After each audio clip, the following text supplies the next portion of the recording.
Kurį laistymo rinkinį jums pasirinkti. Ir dabar pakalbėkime būtent apie lašelinį laistymą. Tikriausiai jūs žinote, koks yra svarbiausias skirtumas, kad lašelinis laistymas tai yra dalykas, kur mes laistome ne iš viršaus ant augalų, o laistome tiesiogiai ant dirvos, kad mūsų augaliukai visada būtų sausi ir kad vanduo visada būtų tik prie šaknų. Tai yra labai naudinga, nes laistant iš viršaus mūsų augaliuko lapai lieka drėgni, o tas drėgnumas tai yra puikiai terpė plisti lygoms. Ir tuo labiau, kad jeigu laistysime iš viršaus šaltų vandeniu, tai mūsų augalai, kurie mėgsta šilumą, tiesiog gali sustoti augti. Taigi, lašelinis laistymas ir dabar jau pristatysiu 3 pagrindinius lašelinio laistymo būdus. Ir pirmas būdas tai yra, pavyzdžiui, čia yra laistymo rinkinys keturkojis, būna 2 kojai ir būna netgi 1 kojai. Svarbiausias dalykas, žiūrėkit, kad čia yra vamzdis komplekte, 20 mm vamzdis LDPE ir mes tiesiog prie to vamzdžio pajungiame štai tokias lašelinės. Pavyzdžiui, kaip čia 2 kojo, tai tada prie kiekvieno augaliuko atskirai mes įsmeigiam tas smeiges lašelinės, per kurias ir patenka vanduo būtent kiekvienam atskiram augaliukui. Taigi šis rinkinys puikiai tinka laistyti pomidorus, paprikas, agurkus, arbūzus ir taip toliau, stambesnius augalus, kurie užėmė daugiau vietos ir mes norime paduoti vandenį tiesiai prie šaknų tų augalų. Dabar laistymo rinkinys ir laistymo būdas juosta. Žiūrėkit.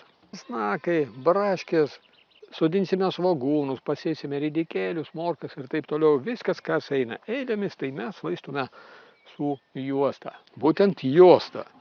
Štai tokia. Jinai būna 50 metrų rinkinukas arba 100 metrų rinkinukas.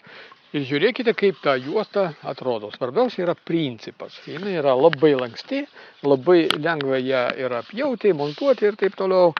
Ir svarbiausia, kad čia šioje juostoje kas 20 cm, žiūrėkit, štai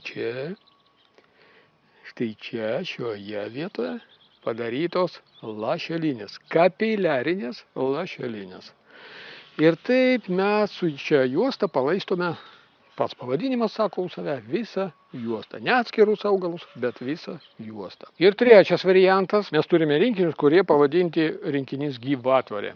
Tačiau šis rinkinys skirtas ne tik gyvatvoriai. Su šiuo rinkiniu, su šiuo laistymo būdu jūs galite taip pat laistyti ir gėlynus, kur jums reikia, pavyzdžiui, kažkur palaistyti visą plotą. Nebūtinai, kad galime ištiesti per visą gyvatvorę, tačiau galime susukti taip, kad laistyti ir visą tam tikrą plotą, pavyzdžiui, gėlyną. Ir čia yra laistyma taip pat per kapiliarinius lašintuvus. Čia yra kas 30 cm ir mes tiesiog paklojame šitą vamzdį su kapiliarinėmis skylutėmis ir pats vamzdis ir laisto.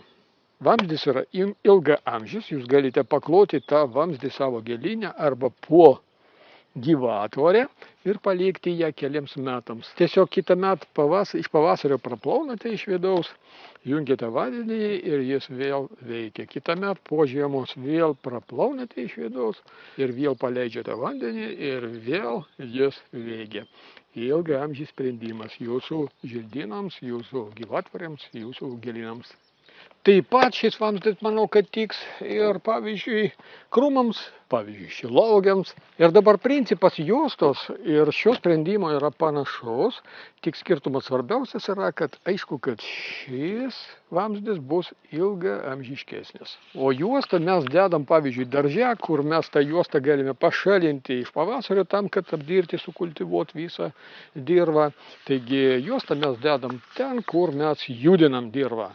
O vamzdį dedam tenai, kur padėjome ir tos vietos daugiau nebejudinam. Taigi 3 pagrindiniai lašelinio laistymo būdai rinktis jum. Šitas puikiai tinka šiltnamiui, šitas atviram daržui, šitas ilgalaikiam sprendimai. Visus rinkinius ir dar daugiau turime rinkinių, bet kuriam jūsų atveju taip pat ir vejoms užsisakykite mūsų internetinėje parduotuvėje sodoekspertai.lt. Sėkmės!